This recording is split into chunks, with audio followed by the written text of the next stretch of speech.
सरकारी नौकरी को लेकर मोदी सरकार की तरफ से बड़ा ऐलान किया गया है। बड़ी खबर यह है कि 10 लाख भर्तियां निकालेगी सरकार और नौकरी के ऐलान पर। नमस्कार दोस्तों, एक बार फिर से आपके अपने इस YouTube चैनल पर आप सभी का स्वागत है। तो दोस्तों आज की इस वीडियो में बात करने वाले हैं कि अगर जो आप भी एक सरकारी नौकरी ग्रामीण टीचर भर्ती के अंतर्गत लेने वाले हैं, यानी कि आप एक सरकारी नौकरी टीचिंग के क्षेत्र में लेना चाहते हैं, तो दोस्तों आपको लेकर इस वीडियो में मैं आपको काफी सारी इंपोर्टेंट जानकारी है वो आपको बताने वाला हूं कि आपको सरकारी नौकरी कैसे लेनी रहेगी, क्या प्रक्रिया रखी गई है। तो दोस्तों सारी डिटेल आज की इस वीडियो में आपको मैं बताने वाला हूं। तो दोस्तों इस वीडियो को आप लास्ट तक जरूर वॉच करना ताकि आपको संपूर्ण जानकारी है वो समझ में आ पाएगी कि इस भर्ती के अंतर्गत में कौन कौन सी डॉक्यूमेंट आपसे मांगे जाएंगे और इस भर्ती के अंतर्गत में आवेदन शुल्क कितना लगने वाला है। तो दोस्तों सारी डिटेल आज की इस वीडियो में आपको मैं बताने वाला हूं स्टेप बाय स्टेप। तो दोस्तों आप इस वीडियो को लास्ट तक देखने के साथ साथ में अगर जो आप चैनल पर पहली बार आए तो दोस्तों चैनल को जरूर सब्सक्राइब करें और बेल आइकन को जरूर प्रेस करें ताकि आने वाली हर भर्ती की डिटेल से आपको जानकारी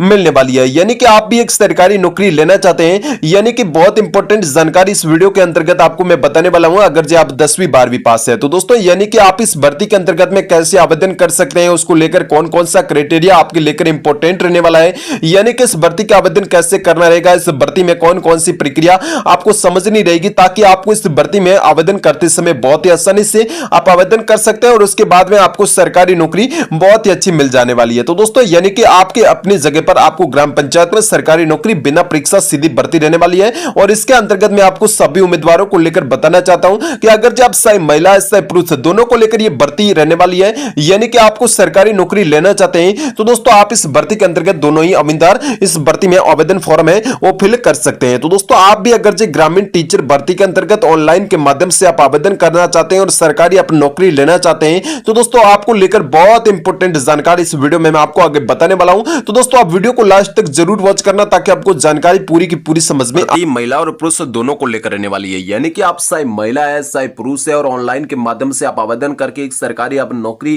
तैयारी कर रहे थे तो दोस्तों आपको लेकर बहुत अच्छा मौका आ चुका है। तो दोस्तों आप दोनों को लेकर ऑनलाइन के माध्यम से आवेदन प्रक्रिया है वो शुरू कर दी गई है। तो दोस्तों बात कर लेते हैं इस भर्ती की, जिसके अंतर्गत में आप सभी उम्मीदवारों को कैसे ऑनलाइन के माध्यम से आवेदन करना रहेगा, कितने पद रहने वाले हैं। तो दोस्तों इस भर्ती के अंतर्गत में ग्रामीण टीचर भर्ती, प्राइमरी टीचर भर्ती को देखते हैं। तो दोस्तों आपको मैं बता देना चाहता हूं कि ग्रामीण टीचर भर्ती है उसके पदों को लेकर विवरण की बात करी जाए तो दोस्तों सरकारी नौकरी लेने वाले सभी उम्मीदवारों को लेकर यानी कि आप लोगों को मैं बता देना चाहता हूं कि ग्रामीण टीचर भर्ती 2025 के अंतर्गत में 30,003 पदों को लेकर सरकारी विभाग ने एक नया नोटिस है वो भी जारी कर दिया गया है। तो दोस्तों जिसमें आपको टीचर है, क्लर्क है, पौन है यानी कि चपरासी है और वेरिटेंस पोस्टें भी अलग से रहने वाली है। तो दोस्तों इनके साथ साथ में अन्य पदों पर भी भर्ती का नोटिस है वो जारी किया जा चुका है और जिसका ऑफिशियल नोटिफिकेशन है वो आपको डाउनलोड है वो आपको आगे मैं बताने वाला हूं कि कैसे करना रहेगा, क्या प्रक्रिया रहने वाली है वो आपको आगे मैं बताने वाला हूं। तो दोस्तों बात कर लेते हैं इस पदों की संख्या कितनी रहने वाली है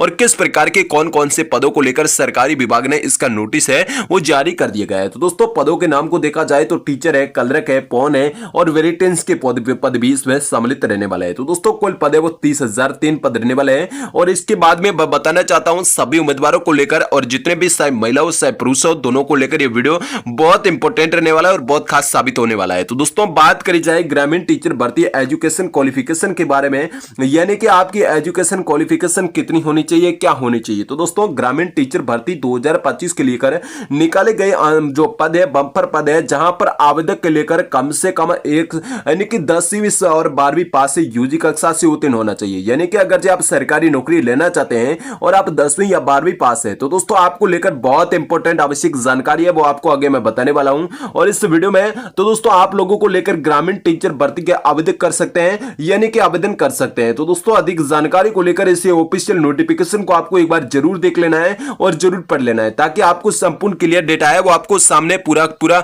मिल जाए और इसके आप किसी भी प्रकार का आपको डाउट न रहे। तो दोस्तों एजुकेशन क्वालिफिकेशन की बात करूं तो दोस्तों 10वीं 12वीं पास होना चाहिए। यानी कि अगर आप 10वीं 12वीं पास है, आप सरकारी नौकरी आप लेना चाहते हैं तो दोस्तों आपको लेकर 10वीं 12वीं पास सभी उम्मीदवारों को सरकारी नौकरी मिलने वाली है। तो दोस्तों ग्रामीण टीचर भर्ती की एज लिमिट कितनी रहेगी, यानी कि ग्रामीण टीचर भर्ती है जहां पर आपको कितनी एज लिमिट देखने को मिलेगी, किस प्रकार की कितनी एज लिमिट होनी चाहिए। तो दोस्तों इस भर्ती में आपकी आयु सीमा है वो न्यूनतम 18 वर्ष से लेकर अधिकतम 50 वर्ष तक की पूरी होनी चाहिए। यानी कि अगर जब सरकारी नौकरी आप लेना चाहते हैं तो दोस्तों आपको 18 वर्ष से लेकर 50 वर्ष के बीच में आप हैं तो दोस्तों आप सरकारी नौकरी बहुत ही आसानी तरीके से ले सकते हैं। तो दोस्तों आप लोगों को बहुत ही आसानी तरीके से आवेदन कर सकते हैं और इसकी अधिक जानकारी को लेकर इसके ऑफिशियल नोटिफिकेशन को आप पढ़कर देख सकते हैं। तो दोस्तों मैं आप सभी उम्मीदवारों को बता देना चाहता हूं कि इस भर्ती के अंतर्गत में अगर जो आप 18 से लेकर 50 वर्ष के बीच में हैं तो ये आप सरकारी नौकरी ले पाते हैं। यानी कि मिनिमम एज है वो आपको 18 वर्ष तक रहने वाली है और मैक्सिमम एज है वो आपको 50 वर्ष तक रहने वाली है। यानी कि आप सरकारी नौकरी लेने वाले सभी उम्मीदवारों को लेकर आपको 18 वर्ष से लेकर 50 वर्ष के बीच में होनी चाहिए। तो दोस्तों ग्रामीण टीचर भर्ती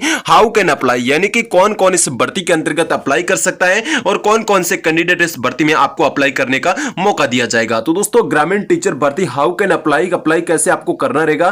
तो दोस्तों आपको ऑल इंडिया कैंडिडेट यानी कि भारत के मूल निवासी हैं तो दोस्तों आप सरकारी नौकरी ले सकते हैं और चाहे आप मेल है चाहे फीमेल है, यानी कि आप मेल है चाहे फीमेल है। तो दोस्तों दोनों को लेकर सरकारी विभाग ने नोटिस जारी कर दिया गया है। और इसके साथ में बात करें तो दोस्तों 10वीं 12वीं पास यूजी कक्षा से होनी चाहिए। यानी कि आप 10वीं या 12वीं पास है और सरकारी आप नौकरी लेना चाहते हैं तो दोस्तों आपको लेकर बहुत इंपॉर्टेंट इस वीडियो में आपको मैं आगे खास जानकारी बताने वाला हूं। तो दोस्तों आपको बता देता हूं कि ग्रामीण टीचर भर्ती को लेकर यानी कि ग्रामीण टीचर भर्ती के एप्लीकेशन फीस कितनी लगती है। यानी कि आपको मैं बता देना चाहता हूं कि इस भर्ती के अंतर्गत में आपके पास में ऑनलाइन आवेदन करते समय आपसे कितनी फीस मांगी जाइए, कौन कौन से आगे आपको मैं क्राइटेरिया पूरा का पूरा समझाने वाला हूं। और उससे पहले अगर जब आप वीडियो पर नए आए तो दोस्तों वीडियो को लाइक करके चैनल को जरूर सब्सक्राइब कर दें ताकि आने वाली हर भर्ती की मैं आपको डिटेल से जानकारी देने वाला हूं। तो दोस्तों हम आप लोगों को बता देना चाहता हूं कि ग्रामीण टीचर भर्ती 2025 को लेकर जो इन रिक्त पदों को भरने हेतु आवेदन शुल्क का निर्धारित किया जा चुका है उन सभी को लेकर। तो दोस्तों जनरल कैटेगरी और ओबीसी कैटेगरी को लेकर जिसमें आपको 100 रुपए तक का आवेदन शुल्क है वो भी भराया जाएगा। यानी कि आपको 100 रुपए तक का आपका आवेदन शुल्क भी लगाया जाएगा। और इसमें अगर जो आप एसटी या एससी कैटेगरी या पीएच कैटेगरी से हैं तो दोस्तों आपको इसमें जीरो बैलेंस के साथ में यानी कि निःशुल्क के माध्यम से ऑनलाइन के माध्यम से आवेदन कर सकते हैं। यानी कि ये फॉर्म की जो फीस है वो आपको कैसे देनी रहेगी ओबीसी वालों को लेकर और जनरल वालों को लेकर। तो दोस्तों इसमें आपको डेबिट कार्ड भी हो सकता है, क्रेडिट कार्ड है, नेट बैंकिंग है, यूपीआई आदि के माध्यम से आप इस भर्ती के अंतर्गत ऑनलाइन के माध्यम से आप आवेदन कर सकते हैं और आप सरकारी नौकरी आप ले सकते हैं। तो दोस्तों बहुत ही बेसिकली रूप से आप इस वीडियो में बने रहेंगे तो दोस्तों आपको सारी डिटेल इस वीडियो के अंतर्गत मैं आपको बताने वाला हूं। तो दोस्तों बात करें आगे कि इस भर्ती के अंतर्गत में कौन कौन से डॉक्यूमेंट आपके पास में होने चाहिए। तो दोस्तों बात करें जॉब लोकेशन की, यानी कि आपको कहां पर जॉब देखने को मिलेगी, कैसे आपको जॉब मिलेगी, वो भी प्रक्रिया आपको मैं बताने वाला हूं। तो दोस्तों आपको जॉब है वो आपको कहां पर देखने को मिलेगी। तो दोस्तों यानी कि आपको ग्रामीण टीचर भर्ती की जो जॉब लोकेशन है वो क्या रहने वाला है। तो दोस्तों ग्रामीण टीचर भर्ती की जॉब लोकेशन है वो आपको मैं बता देना चाहता हूं कि ऑल इंडिया जॉब है। यानी कि आप अगर जी भारत के किसी भी राज्य कोने कोने से निवास कर रहे हैं तो दोस्तों आप इसको सरकारी नौकरी ले सकते हैं, कहीं पर भी आपको सरकारी नौकरी मिल सकती है। यानी कि आप सरकारी नौकरी आप लेना चाहते हैं तो दोस्तों ऑल इंडिया जॉब रहने वाली है। यानी कि भारत के सभी लोग इसमें ऑनलाइन के माध्यम से आवेदन करेंगे और आवेदन कर सकते हैं और ऑल इंडिया भारत के कहीं पर भी आपको जॉब देखने को मिल सकती है आपकी। तो दोस्तों ग्रामीण टीचर भर्ती के अंतर्गत में आपके कौन कौन से डॉक्यूमेंट है वो मांगे जाते हैं। तो दोस्तों बात करते हैं उस डॉक्यूमेंट की, कौन कौन से डॉक्यूमेंट आपके पास में बहुत इंपॉर्टेंट मायने रखते हैं। तो दोस्तों आप सरकारी नौकरी आप लेना चाहते हैं तो दोस्तों आपके पास में ये डॉक्यूमेंट बहुत इंपॉर्टेंट मायने रखने वाला है, क्योंकि अगर जो डॉक्यूमेंट आपके पास में नहीं होंगे तो दोस्तों आप सरकारी नौकरी है वो आप नहीं ले पाते हैं। यानी कि ग्रामीण टीचर भर्ती के अंतर्गत में आपको सरकारी नौकरी वो नहीं मिल पाती है। तो दोस्तों ग्रामीण टीचर नई भर्ती के अंतर्गत में पदों को लेकर ऑनलाइन आवेदन करने वाले सभी उम्मीदवारों को लेकर यानी कि पहले छात्र छात्राओं के पास में नीचे दिए गए जो सारे डॉक्यूमेंट हैं वो आपके पास में होने चाहिए। तो दोस्तों कौन कौन से डॉक्यूमेंट है तो दोस्तों 10वीं 12वीं की अंक तालिका, यानी कि अगर आप 10वीं 12वीं यानी कि 10वीं 12वीं पास है तो दोस्तों उनकी दोनों की आपकी अंक तालिका होनी चाहिए, यानी कि मार्कशीट आपके पास में होनी चाहिए। अपने पंचायती राज का प्रमाण पत्र एक आपके पास में या वोटर कार्ड या आईडी कार्ड या आपके पास में होना चाहिए आधार कार्ड। तो दोस्तों इनके साथ में आपको आय प्रमाण पत्र है और कास्ट सर्टिफिकेट भी होना चाहिए और इनके साथ में एक रजिस्ट्रेशन मोबाइल नंबर वो एक्टिव होना चाहिए, एक ईमेल आईडी कार्ड और आपके पास एक फोटो, एक सिग्नेचर। इन डॉक्यूमेंटों को लेकर जब आप ऑनलाइन के माध्यम से आवेदन करते हैं तो दोस्तों आप सरकारी नौकरी बहुत ही आसानी तरीके से ले सकते हैं और इस भर्ती के अंतर्गत आप सरकारी नौकरी बहुत ही अच्छी तरीके से ले सकते हैं। तो दोस्तों आज के इस वीडियो में इतना ही और अगले वीडियो में और जानकारी लेते